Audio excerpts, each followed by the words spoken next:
How we doing? How we doing? This is Destination Denver, Colorado, and today I'm giving you the 10 things that only a native of Denver, Colorado would understand about living here, and we're starting right now.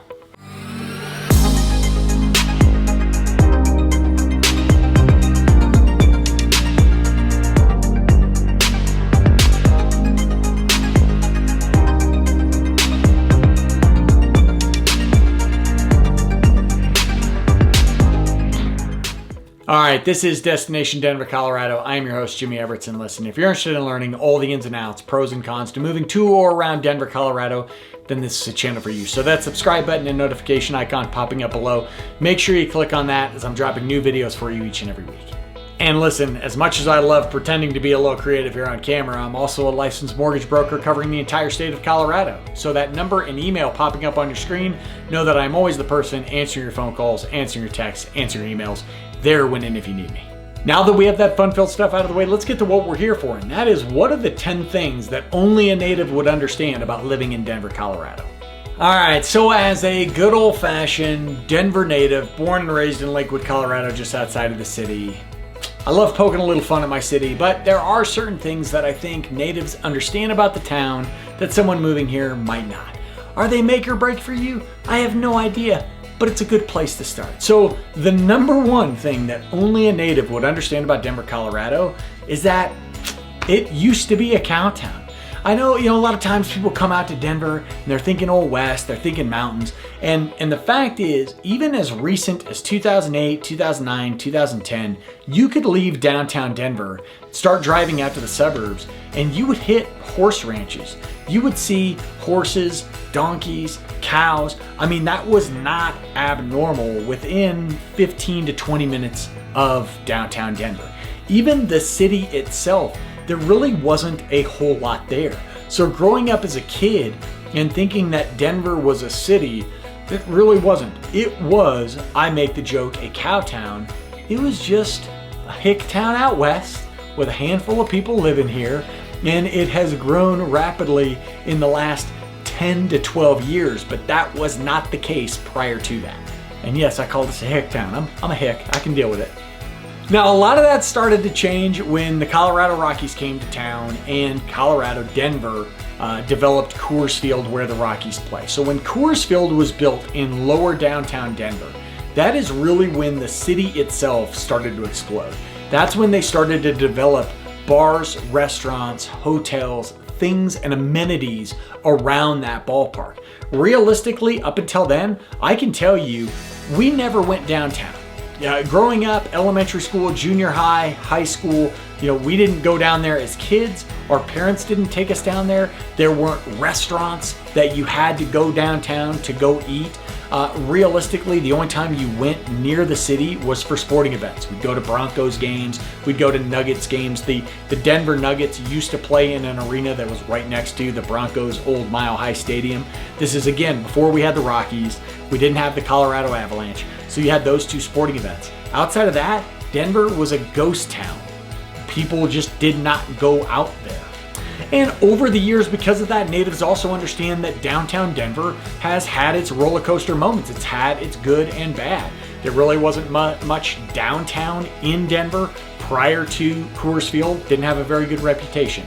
Coors Field comes around, they clean up 16th Street Mall, which is this nice walkable area, and downtown Denver becomes more popular again. And then recent years, COVID, quarantine, everything that happened, downtown Denver took a hit again. We had some serious homeless issues that we had to address. The city is still working on. We had crime issues in certain parts of downtown that made people not want to go out in them. So we've had that wavelength. Man, going back before Coors Field and now looking at it today, completely different world.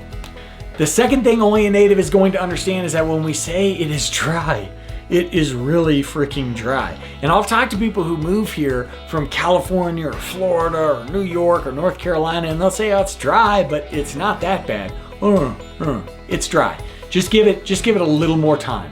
Wait until that day where it's a little cold outside, but it's not freezing, and you don't wear gloves, and you drive somewhere, and then you get out of your car and you just realize that your knuckles are glazed over with just dry, cracking skin. The insanity of how dry it gets here whew, you just can't comprehend. The third thing that only natives will understand, and you won't until you're here for quite a while, is that Mother Nature is really nice to us, but man, she gets moody. So the weather here is pretty nice. We always say there's somewhere between 250 to 300 days of sunshine. And our winters can be pretty mild, but man, when Mother Nature wants to go bonkers, she'll pile us with random ass snowstorms. We will have wind. I don't remember it being so windy here as a child, but the wind lately has just been out of control, like knocking shit over heavy.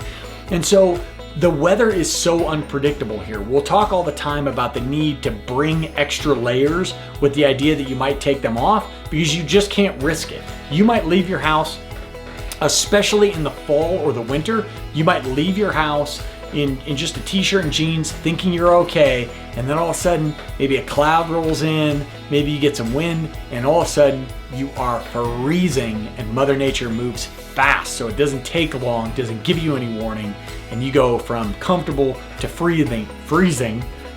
My mouth just isn't working like that.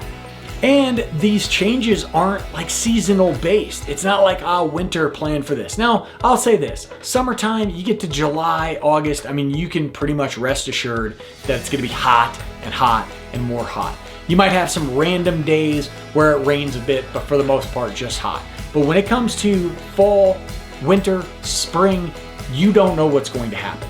You could be dealing with a 75-degree day in the middle of January, just as likely as you are to literally be shoveling your driveway piled with snow in late May. It happened this year. We were shoveling in late May. So you just never know where it's gonna go. Weather people, I have waited for weather people to be more accurate with their predictions my entire life, and it still hasn't happened. Point number 4, we're not all mountain people. We don't live in the Old West. I have never mined for gold. So some people have this idea that coming out to Denver, we're just all mountain folk. We can't wait to get our skis and our snowboards on and hit the slopes. And by all means, there are people who can't wait. They love winter. They love skiing, snowboarding, snowshoeing, being up in the mountains at all times. It's not just a winter thing. They love hiking and camping, fishing, hunting, barehanded, grabbing bears. They love all of it. That's not everybody. Now don't get me wrong, I love a good hike, but I'm not a skier, not much of a snowboarder. I get up to the mountains here and there in the wintertime. And so I think that's how natives are. You'll meet plenty of people who grew up here, who grew up on the mountains all the time, and that was probably something that their family really enjoyed doing. And then you'll have people where they just didn't. They weren't mountain people, they weren't hikers, they weren't skiers, they weren't any of those things. And so as children, you grew up not doing it, and you don't do it now. So basically you have these beautiful Rocky Mountains and some people just don't take advantage of it, and that's their thing. Number 5, people from outside of Colorado will tend to knock the food in Colorado and in Denver, but I don't think people in Denver who grew up in Denver think the food here sucks. I really don't.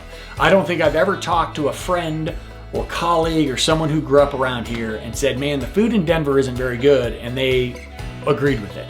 Because we grew up with the restaurants we have here. The fact that food has improved has been, great for us. I mean, there are better restaurants now than there used to be, and there's more choices for us to go to. But I don't think we had any, fear of missing out prior to that. Also, Mexican food is very prevalent in Denver. We love it. We take pride in it. Now, people will correct us and they will tell us, well, it's not really authentic Mexican food. It's more like Tex-Mex. Again, we don't really know the difference. We just know we've always called it Mexican. It may have some Tex-Mex, aspects to it. I know green chili is not necessarily a Mexican dish necessarily, but we love our green chili here. Most restaurants that serve Mexican food will have green chili, and it's amazing. And if you're taking notes on this video and you just want the most amazing green chili in the history of mankind, you need to go to a place called Brewery Bar 2 in Baker, because I'm just gonna give you that fun fact here. And you're gonna ask me, why is it called Brewery Bar? That's not a very good Mexican food restaurant name. But it's called Brewery Bar because it used to be next to a brewery. So that's how original they were. But their green chili at Brewery Bar 2 in Baker, phenomenal. And their chili rellenos, I suddenly want to stop talking because I got hungry. So the number 6 thing you need to be aware of is that only natives understand that weed was this thing. It became legal in 2012 in Colorado. And yes, it changed the state for a minute. We had a lot of people move here, and some of it for the better, some of it for the worse. But it's been 10 years. So, I mean, honestly, I think that, there are certainly some people, that get off my lawn types who still are not fond of the fact that marijuana is legal here. But for the most part, it really doesn't affect us at all day to day. There's dispensaries, some people smoke, some people do not. I tend to chuckle whenever I see like a long line at the dispensary. I always wonder why you would wait in a long ass line when you could just come back later. But then I also understand that, smoking or but doing marijuana,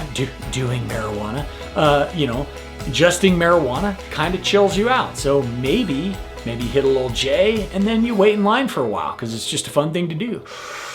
Like, I got time to kill. But otherwise, weed's just not a big deal here. We're not enormed with it. We're not annoyed with it. We don't really pay it attention. If it's your thing, it's your thing. If it's not, it's not.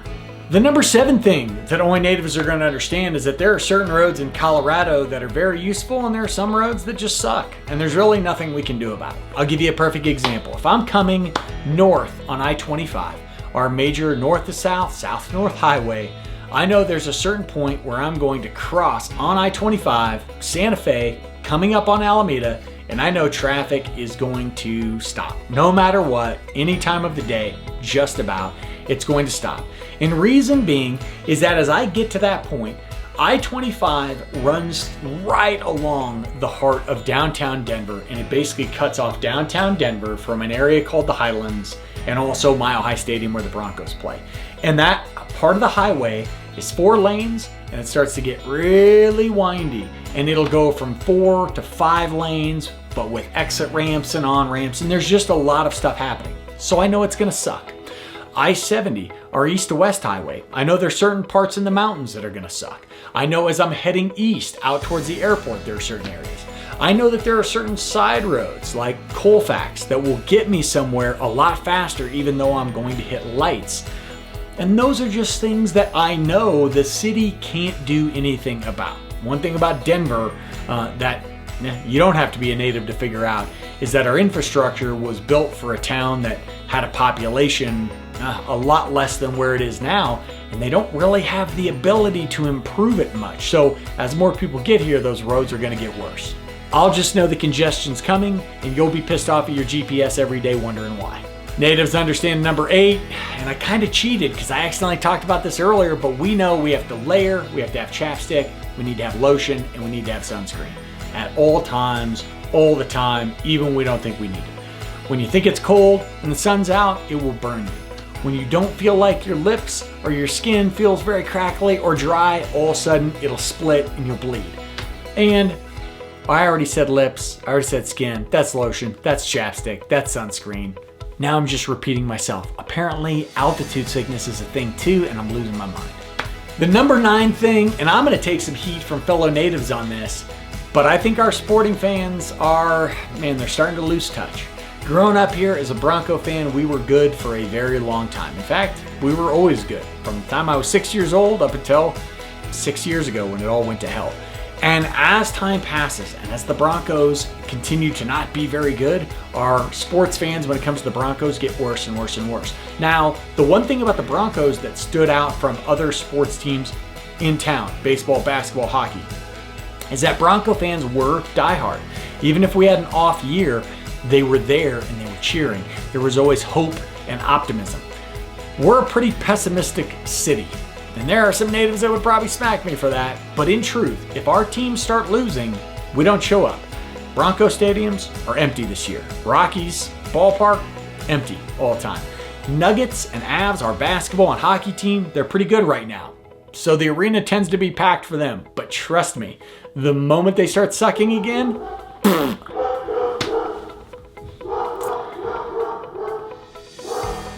I'd also like to talk about how many times during the making of my videos today my dog is gonna bark. And number 10, and the thing that I truly believe that only natives would understand about Colorado, we've been bitching about people moving here from Colorado for as long as I can remember. I remember my parents bitching about it when I was 5, 6, 7 years old. And I don't know why we have such a hard-on for California, or for people moving here from California, because I am pretty certain that there are plenty of people from Colorado who want to move to California, but it's something we've complained about. Do we complain about people moving here from other parts of the country? Sure we do, because Coloradoans do like to bitch. But it's just especially, we just have a hard-on for California. And honestly, I think that's just a California thing. I think for whatever reason, probably your fault, California, I'm sorry, but for whatever reason, when Californians move somewhere, people are just kind of like, oh, I don't want to deal with California. And Colorado just started doing it early. So if there are traffic problems, we blame it on Californians. If there's an issue at a sporting event or a concert, somebody acts like an idiot at a concert, we're like, oh, that person must be from California. I don't know why Californians have been blamed for this for as long as I can remember, but they have. So it's not a new thing. And at some point, we need to start identifying so that we can truly figure out that it hasn't been California's problem the whole time. It's probably like a bunch of people from Wyoming screwing everything up. I don't even know. So listen, was that a random list? Are there things on that list that you think you would understand? If you're not here and you're not a native, well, let's chat about it. That's a perfect opportunity for you to hit me up. The phone number and email popping up below. I'm always the person answering your phone calls, answer your texts, answer your emails, there when you need me. This is Destination Denver, Colorado. I am your host, Jimmy Everts. That was 10 things only a native would understand about living in Denver, Colorado. Until I see you next time, peace.